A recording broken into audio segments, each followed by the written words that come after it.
पत्नी अपने पति से तलाक लेने के लिए कोर्ट में याचिका दायर करती है, जिस विषय पर काफी दिन बाद सुनवाई होता है और जज साहब लड़की और लड़का को यानी दोनों पक्ष को कोर्ट में बुलवाते हैं और बुलवाकर लड़का से पूछते हैं कि क्या तुम अपनी पत्नी को तलाक देना चाहते हो। तो लड़का कहता है कि हाँ साहब, मैं अपनी पत्नी को तलाक देना चाहता हूँ। और दूसरी तरफ लड़की से पूछते हैं कि क्या तुम अपने पति से तलाक लेना चाहती हो। तो लड़की भी कहती है कि हाँ साहब, मैं अपने पति से तलाक तो लेना चाहती हूँ, पर मैं अपने पति से तलाक लेने से पहले एक रात उनके साथ बिताना चाहती हूँ। जिसके कारण जज साहब भी सोचने और समझने पर मजबूर हो जाते हैं। आखिर क्या हुआ, कैसे हुआ, इस घटना को, सच्चाई को जानने के लिए बने रहिए आप हमारे इस वीडियो को अंत तक। दोस्तों, आज का जो सच्ची घटना मैं सुनाने जा रहा हूँ, दरअसल यह घटना है महाराष्ट्र के एक छोटे से गांव में एक व्यक्ति रहा करता था, जिसका नाम था रंजन। रंजन जिसकी पत्नी का नाम सीमा। सीमा और रंजन जो नाम है काल्पनिक नाम है, इसे मैं प्राइवेसी के लिए बदल दिया हूँ। रंजन अपने पत्नी सीमा और अपने माता पिता के साथ बड़े ही खुशी खुशहाल से रह रहा था। दरअसल मैं बात कर रहा हूँ सन 2019 की। सन 2019 में सीमा और रंजन को छोटी छोटी सी बातों को लेकर विवाद हुआ करता था, जिसके वजह से सीमा गुस्से में आकर अपने मायके चली जाती है, यानी अपने माँ के घर चली जाती है। और अपने माँ के घर जाने के बाद में अपने पति से तलाक लेने के लिए कोर्ट में याचिका दायर करती है। कोर्ट में जब याचिका दायर करती है, तकरीबन 4 साल तक केस कोर्ट में चलता है। उसके बाद में जज साहब लड़की और लड़का यानी दोनों पक्ष को जज साहब कोर्ट में बुलवाते हैं और बुलवाकर लड़का से पूछते हैं कि क्या तुम अपने पत्नी को तलाक देना चाहते हो। तो लड़का कहता कि हाँ साहब, मैं अपने पत्नी को तलाक देना चाहता हूँ। और दूसरी तरफ लड़की से पूछते हैं कि क्या तुम अपने पति से तलाक लेना चाहती हो। तो लड़की भी कहती कि हाँ साहब, मैं अपने पति से तलाक तो लेना चाहती हूँ, पर तलाक लेने से पहले मैं उनके साथ एक रात बिताना चाहती हूँ। जिसके कारण जज साहब गुस्सा हो जाते हैं और सोचने समझने पर मजबूर हो जाते हैं, क्योंकि जज साहब भी इंसान थे। और जज साहब कहते हैं कि 4 साल से तुम्हारा ये जो मामला है कोर्ट में चल रहा है, तुम 4 साल में अपने पति से नहीं मिल सकी, नहीं समझा सकी। पिछले 2 महीने का भी मैंने डेट दिया था, इसमें भी नहीं समझा सकी, नहीं बुझा सकी। तुम जो एक रात अपने पति के साथ बिताने के लिए मांग रही हो, तो आज तुम्हें एक रात दिया जाता है, लेकिन आज इस एक रात में समझौता यदि नहीं किया तो अगला जो डेट होगा वो कल होगा। और कल तुम लोगों को कोर्ट का आदेश को पालन करना होगा, यानी जो फैसला कल कोर्ट सुनाएगी उस फैसला को तुम दोनों को स्वीकार करना होगा। जैसे जज साहब ऑर्डर करते हैं, लड़की के माता और पिता अपनी बच्ची पर कोर्ट में ही गुस्सा हो जाते हैं और अपने बच्ची को कहते हैं, तुमने अपने पति से तलाक लेने के लिए कोर्ट में याचिका दायर की है या तुम उसके साथ एक रात बिताने के लिए। जैसे ही इतना बात लड़की के माता पिता लड़की से कहते हैं, जज साहब लड़की के माता और पिता पर गुस्सा हो जाते हैं और कहते हैं, यह कोर्ट है, यह तुम्हारा घर नहीं है। यदि तुम्हें इतना ही समझाना और बुझाना था तो तुम अपने घर में भी समझा सकती थी, घर में भी बुझा सकती थी। यदि तुम घर में समझा सकती थी तो यहाँ आने की जरूरत ही नहीं पड़ता। और दूसरी बात यह है कि यह लड़की बालिग है और इसको भी अपना जिंदगी जीने का हक है। इतना कहते हुए जज साहब लड़की को उसके पति रंजन के साथ एक रात बिताने की अनुमति देते हैं। उसके बाद में फिर से लड़की जज साहब से गुहार लगाती है और कहती है, पति के साथ जो हमारा आज का रात होगा, ये रात न हमारे घर होगा और न ही हमारे पति के घर होगा। ये जो रात होगा किसी होटल में होगा। उसके बाद जज साहब फिर से लड़की को अपने पति के साथ एक रात बिताने की ऑर्डर देते हैं। उसके बाद लड़की कोर्ट से निकलती है और निकलने के बाद में अपने पति यानी रंजन से बात करती है और रंजन को कहती है कि आज का जो रात है हम लोगों को एक साथ में ही बिताना होगा और ये जो रात है न ही हमारे घर होगा और न ही तुम्हारे घर होगा, ये किसी होटल में होगा, क्योंकि ये कोर्ट का आदेश है और आपको पालन करना ही पड़ेगा। और किस होटल में आना है इसका पता मैं आपको शाम को 5 बजे बता दूंगी, होटल और कमरा नंबर। उसके बाद लड़की भी चली जाती है और रंजन भी चला जाता है। ठीक जैसे ही 5 बजता है, लड़की यानी सीमा अपने पति रंजन से किस होटल में जाना है उस होटल का नाम और कमरा नंबर उसे बता देती है और शाम को 7 बजे वहां जाने के लिए उसे कह देती है। ठीक जब 7 बजता है तो 7 बजे रंजन न चाहते हुए भी कोर्ट के आदेश पर अपने पत्नी से मिलने के लिए उसी होटल में जाती है जिस होटल में सीमा ने उसे एड्रेस दी थी, उसी एड्रेस पर उसी होटल में जाती है और जो कैमरा नंबर बताया गया था, उस कैमरा में जब रंजन कुमार जाता है तो कोई नहीं होता, यानी उनकी पत्नी सीमा वहाँ नहीं होती है। उसके बाद में रंजन कुमार वहाँ बैठ जाता है, यानी वेट करने लगता है। जैसे कुछ देर तक वेट करता है, सीमा उस होटल में अपने पति से मिलने के लिए लाल साड़ी में सज धज कर नई वाली दुल्हन की तरह अपने पति के पास जाती है और जाकर उससे बात करने की कोशिश करती है। बात करने की कोशिश करती है, लेकिन उसका जो पति था अपने एक अलग माइंड में खोया हुआ था, उनका माइंड में कुछ और चल रहा था। सुनकर भी उसकी बातों को अनसुना कर रहा था, यानी ऐसा लग रहा था जैसे कि रंजन ने कुछ सुना ही नहीं। उसके बाद में उनकी जो पत्नी थी सीमा अपनी पति यानी रंजन के कांधे पर हाथ रखते हुए उससे बात करने की कोशिश करती है और कहती है कि मैं इतना बोले जा रही हूँ, बकबकाए जा रही हूँ और आप हमारी बातों को सुन नहीं रहे, क्या मतलब है? आज मैं यहाँ सज धज कर आई हूँ। आज का जो हम लोगों को साथ है, आज आखिरी रात है। कल हम दोनों को कोर्ट में जाना होगा, हम दोनों को कोर्ट में पहुंचना है और कोर्ट का फैसला को स्वीकार करना पड़ेगा। हो सकता है कि कल के बाद हम लोग फिर नहीं मिलेंगे।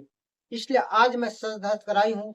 तुम जो चाहो, जैसे चाहो, जो जी चाहे तुम्हारा मेरे साथ कर सकते हो। मैं तुम्हें किसी चीज के लिए भी इनकार नहीं कर सकती हूँ, क्योंकि मैं आज सिर्फ आपके लिए आई हूँ। जैसे ही इतना बात सीमा बोलती है, तब रंजन समझ जाता है कि उनकी पत्नी उससे क्या कहना चाहती है, यानी उसके साथ संबंध बनाना चाहती है। तब रंजन उससे कहता है कि आज तुम मेरे खुशी के लिए यहाँ आई हो, मैं जो जी चाहूँ मैं तुम्हारे साथ कर सकता हूँ। लेकिन वो समय याद करो जब तुम इसी बात के लिए बात बात में मेरे से लड़ा करती थी और कहती थी मर्द को जब हवस मिटाना होता है तो अपने पत्नी या किसी भी लड़की के साथ मीठी मीठी बातें करता है, और हवस जब खत्म होता है तो पलट कर देखता भी नहीं है। और आज मेरे साथ आकर संबंध बनाने के लिए कह रही, मैं ऐसा कुछ नहीं करूंगा जैसा तुम चाह रही हो। तब सीमा कहती कि क्या आप मेरे से नहीं लड़ा करते थे? छोटी छोटी सी बात में लड़ा करते थे, विवाद किया करते थे और अपने काम में हमेशा बिजी रहा करते थे। हमारे पास दो वक्त की टाइम भी नहीं दिया करते थे। इसी तरह दोनों को काफी नोक झोंक होता रहा काफी देर तक। उसके बाद में दोनों एक ही कमरे में एक ही जगह में अलग अलग सो जाते हैं, यानी ना सीमा उससे बात करती है ना वो बात करते हैं। दोनों सो जाते हैं, यानी कोर्ट को आदेश को पालन करते हैं। पर ऐसे में नींद किसको आता है? उसके बाद में सुबह होता है और 5 बजे में सिर्फ 10 मिनट बाकी था। जैसे 10 मिनट बाकी था, सीमा अपने पति रंजन से कहती है कि देखिए अब सिर्फ 10 मिनट बाकी है और 5 बजने में 5 बजे हम लोगों को इस कैमरा को छोड़ देना है और 10 बजे हम दोनों को फिर से कोर्ट में पहुंचना है। लेकिन तुम चाहो तो मैं तुम्हारे लिए और 1 घंटा यहाँ रुक सकती हूँ। तुम जो जी चाहो मेरे साथ कर सकते हो, क्योंकि हो सकता है कि अब मैं तुम्हारी जिंदगी से हमेशा के लिए चली जाऊं और तुम मेरी जिंदगी से हमेशा के लिए चले जाओ, क्योंकि आज के बाद हम लोग फिर से नहीं मिल पाएंगे। तब लड़का कहता कि अब मेरे पास तुमसे मिलने और न मिलने के लिए बचा ही क्या है? तब लड़की कहती है किसी एक को ना आने से किसी इंसान का जिंदगी खत्म थोड़ी ना हो जाता है। तुम अपने माँ पिताजी के साथ अच्छे से रहो। तब रंजन कहता है अब हमें किसी से मिलने और न मिलने के लिए बचा ही क्या है, बस थोड़ी ही दिन का मेहमान हूँ। अब हमारा समय लास्ट हो चुका है। तब उनकी जो पत्नी सीमा होती है उनसे कहती है आखिर क्या हुआ, क्या वजह है जो आप थोड़े दिन के मेहमान हो? आपने यदि दिल से हमें पत्नी कहा हो या प्यार किया हो तो प्यार और पत्नी की कक्षा में आपको बताना होगा क्या वजह है जो आप ऐसा बात बोल रहे हो। और हाँ, और एक बात है कि इससे 6 महीना पहले भी जब आप कोर्ट में मिले थे तो आपका चेहरा अच्छा खासा था, लेकिन आप बहुत कमजोर हो गए हो, दुबले हो गए हो। वजह क्या है? तब रंजन कहता कि तुम्हारे आने के बाद में हर रोज हर वक्त माँ पूछा करती थी कि बहू कब आएगी, बहू कब आएगी। बस मैं माँ को भरोसा और विश्वास दिलाता रहा कि बस अगले महीने आ जाएगी, 2 महीने में आएगी, 3 महीने में आएगी। इसी तरह तुम्हारे इंतजार करते करते अब माँ भी दुनिया से चली गई। उसके बाद मेरे पेट में एक बहुत तेज दर्द आया।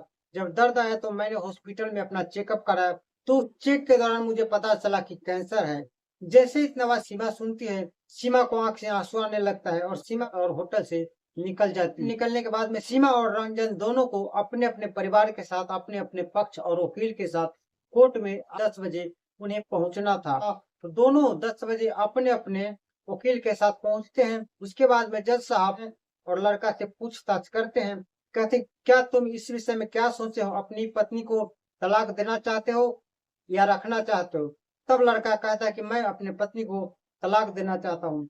जैसे लड़का कहता है कि मैं अपने पत्नी को तलाक देना चाहता हूँ, तो जज साहब फिर से सोचने पर मजबूर हो जाते हैं और कहते हैं कि मैंने एक रात दिया था कि शायद इनका जिंदगी बदल जाए, फिर से इनका घर बर्बाद होने से बच जाए, लेकिन इनका जिंदगी अब नहीं बदल सका। इसलिए आज इनका तलाक क्लियर हो जाएगा, क्योंकि मुझे यकीन था कि ये जो एक रात है, एक रात इनकी जिंदगी को बदल सकती है, पर ऐसा नहीं हुआ।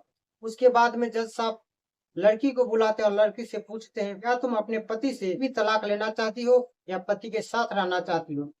तब लड़की जज साहब को कहती है कि साहब, मैं अपने पति के साथ रहना चाहती हूँ। भले ही मेरा पति रखे और न रखे, मैं किसी भी हाल में उनके ही साथ रहना चाहती हूँ, क्योंकि मैं अब इस हाल में उनको छोड़ नहीं सकती। तब जज साहब कहते हैं कि क्या वजह है, किस हाल में तुम नहीं छोड़ सकती, मतलब क्या है? तब लड़की जज साहब से कहती कि मैं जिस पति के लिए लंबी व्रत रखा करती थी, लंबी उम्र के लिए दुआएं मांगा करती थी, उस पति के ऊपर आज इतना बड़ा संकट आ पड़ा है। ऐसे घड़ी में, ऐसे विपत्ति में मैं अपने पति को छोड़कर नहीं जाऊंगी। मुझे चाहे घुट घुट कर ही क्यों न जीना पड़े, मैं अपने पति के साथ ही बिताऊंगी। तब जज साहब पूछते हैं कि क्या हुआ है तुम्हारे पति का? तब लड़की कहती कि हमारे पति का कैंसर है, जिसकी वजह से उनकी जान अब खतरे में है। मैं अब अपने पति के ही साथ रहूंगी। जैसे इतना बात लड़की जज साहब को बोलती है, पास में उनका पति खड़ा हुआ होता है, यानी रंजन कुमार। रंजन कुमार भी जब अपने पत्नी को यह आवाज जब सुनती है, तो रंजन कुमार की आंखों से आंसू आ जाता है और वो भी वहीं पे ही बैठ जाता है और वो भी समझ नहीं पाता कि मैं क्या करूं। उसके बाद में जज साहब लड़की को अपने पति रंजन के साथ रहने का इजाजत देते हैं और कहते हैं, भगवान करे तुम्हारा पति ठीक हो जाए और तुम्हारा घर बर्बाद होने से बच जाए, मैं भगवान से प्रार्थना करूंगा। उसके बाद लड़की को जज साहब उनके पति के साथ भेज देते हैं।